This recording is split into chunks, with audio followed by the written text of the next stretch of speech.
මගේ නම නිරම්ජි. මම විවාහ වෙලා දැන් අවුරුදු 5ක් වෙනවා.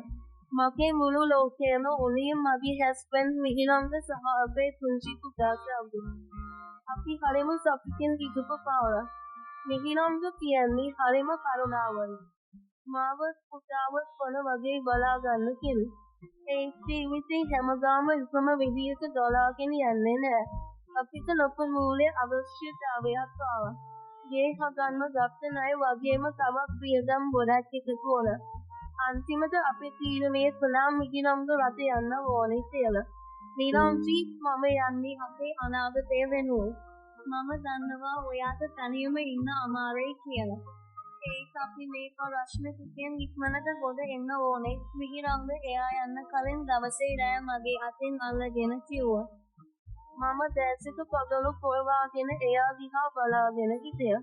මිහිරංග සල්ලි වලට වඩා මට ඔයා වටිනවා. ඒක අපේ පුතා වෙනුවෙන් මේක කරන්නම වෙනවා නම් මම ඉවසන්නේ. ඔයා පරිස්සමෙන් ඉන්න ඕනේ. මම එහෙම කිව්වේ හිතේ අමාරුයි. දැන් මිහිරංග රට ගිහින් මාස 3ක් වෙනවා. මිහිරංග ගියාට පස්සේ මුළු ගෙදරම පාළුවට ගියා. ඈත ඇඳට ගියාම මිහිරංග නැති අරුව මට ගොඩාක් දැනුණා. මම ඒ පුතේ විතරක් නෙවෙයි ගෙදර හිටියේ මිහිරංගගේ තාත්තා විතරක්. එයාගේ නම සුමේ. මිහිරංගගේ අම්මා නැති වෙලා අවුරුද්දක් විතර වෙනවා. මාමන්දිට තාම වයස 60ක්වත් නැහැ.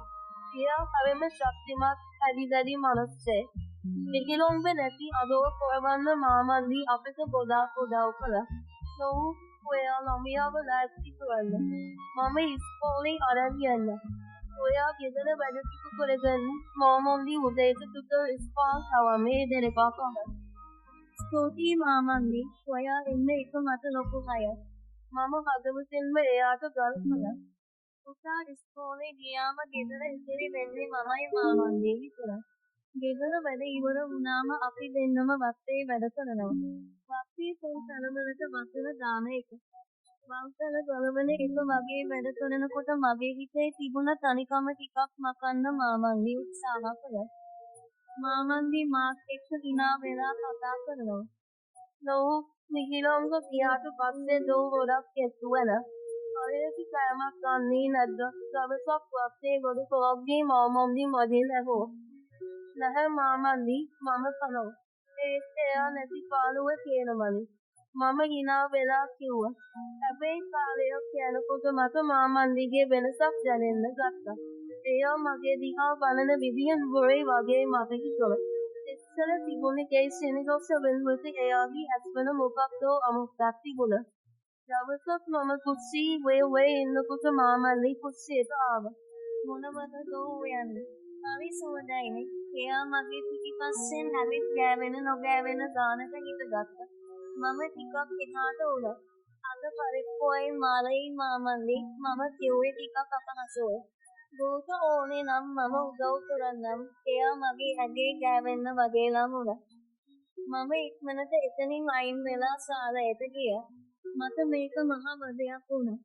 මම දන්නේ නැහැ මේක මගේ හිතේ තියෙන සැකයක්ද නැත්නම් ඇත්තටම එයාගේ වෙනසක්ද කියලා. එයා මම ඉන්න තැනටම එන්න උත්සාහ කරනවා මට තේරුණා. රැට මිහිරංග කෝල් කරපුවාම මට මේව කියන්න හිතුණා. ඒත් මම හිතුවා අනේ එයා එන්නේ රට. එකේ ඉඳන් මේවා අහලා එයා තවත් මානසිකව වැටේ.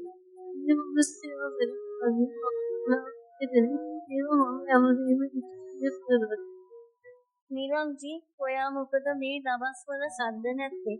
මොකක් හරි ප්‍රශ්නයක්ද? මිහිරංග වීඩියෝ කෝල් එකෙන් මගේ මූණ දිහා බලලා අහුවා. නැහැ මිහිරංග ප්‍රශ්නයක් නැහැ. මේ පුතාගේ වැඩත් එක්ක ටිකක් මහන්සි. ඒකයි මම බොරු කිනාවක් මූණට අරන් කිව්වා. තාත්තා ඔයාට උදව් කරනවා නේද?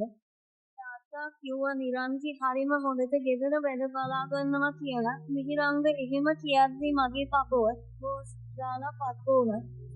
ඊට පස්සේ දවසක මම නාන්න කියලා වත්ත පහල කියන විල ළඟට ගියා. ඒක ටිකක් පුදකලා යන. වත්ත වටේටම ගස් කොළන් සහ කඳුළු නිසා පිටට පේන්නේ නැහැ. මම දිය රෙද්දක් ඇඳගෙන නාන්න පටන් ගත්තා. මට එකපාරටම දැනුණා කවුරු හරි මගේ දිහා බලාගෙන ඉන්නවා වගේ. මම බයෙන් වටපිට බැලුවා. දෙවියනි, මාමන්දි ගහකට මුවා වෙලා මම දිහා බලාගෙන ඉන්නවා. මගේ මුළු ඇඟම සීතල වෙලා ගියා. මාමන්දි මොකද මෙතන කරන්නේ? මම හයෙන් අහුවා. එයා හැංගියට ඇවිත් නෙමින් මගේ පැත්තට ඉන්නගත්තා. ඒ ඇස්වල තිබුණේ මම කවදාවත් දැකපු නැති නපුරු බැල්ම.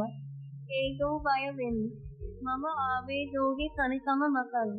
දෝ දන්නවනේ මමත් ඉන්නේ ගොඩාක් තනි වෙලා කියලා. එයා hina වෙවි කිව්වා. නැහැ මාමන්දි, මට එහෙම තනියක් නැහැ. මාමන්දි යන්නේ. මම එන්නම් නාගෙන. ඔයා මගේ තාත්තා වගේ මම වෙවුලන මගෙන් කිව්වා. තාත්තා, විහිරංග මෙහෙ නැහැනෝ. මම දන්නවා ඔයාටත් පාළුවයි කියලා. මම දුවව බලාගන්නම්. එයා තවත් මගේ පැත්තට ආවා. මම තවත් එතන හිටියේ නැහැ. මම ඉක්මනට මගේ අනිත් රෙදි ටිකක් අතට අරන් ගෙදරට දිව්වා.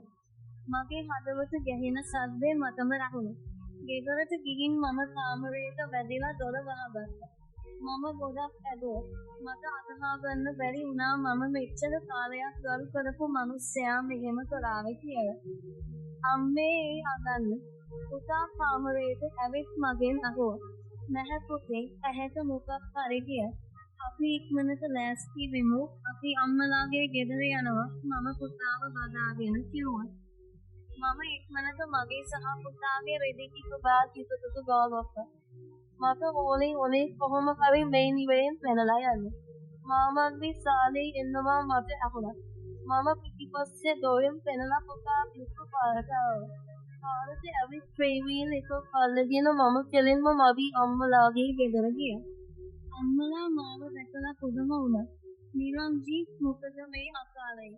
විහිරංග දන්නවද ඔයා ආව කියලා අම්මා බයින්න හෝ. මම අම්මට හැමදේම කියලා අගන්න පටන් ගත්තා. ඊට පස්සේ මම විහිරංගෙට කෝල් එකක් ගත්තා. නිරංජී, මට කතා කරන්න බැරි වුණා. නිරංජී ඇයි මේ අගන්නේ? මොකක්ද උනේ? පුතාට සනීප නැද්ද? විහිරංග කලබල වුණා.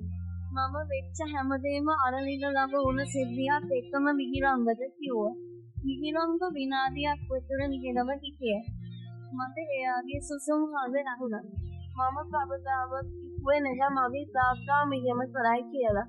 නිරංජී, මට සමා වෙන්න ඔයාව ඒ වගේ සත්වයකට බස් කළාද? ඔයා දැන් අම්මලාගේ ගෙදරනේ ඉන්නේ. විහිරංගේ අහුවා. "ඕ විහිරංග, මම ආයි කවදාවත් ඒ ගෙදරට යන්නේ නෑ. මට බයයි." මම කිව්වා. "බය වෙන්න එපා නිරංජි. මම ඉක්මනට ලංකාවට එන්නම්. මම එනකම් ඔයා අම්මලා එක්ක ඉන්න. මම තාත්තට කතා කරන්න. එයා කරපු දෙයක මම කවදාවත් සමාව දෙන්නේ නැහැ." විහිරංගගේ වචන වලින් මගේ හිතට ලොකු සහනයක් දැනුණා. මම දන්නවා මගේ ජීවිතේ ලොකු ප්‍රදාවැකීමක් වුණා කියලා. ඒත් මගේ ආදරණීය සැමියා මාත් එක්ක ඉන්නවා කියලා දැනෙනකොට මට ලොකු හයක් දැනුණා. මම තීරණය කළා ආයි කවදාවත් ඒ ගෙදරට අඩියක්වත් තියන්නේ නැහැ කියලා. මිනිසුන්ගේ වශයෙන් එන්න තිරිසන්නෝ ගැන මම හොඳටම ඉගෙන ගත්තා.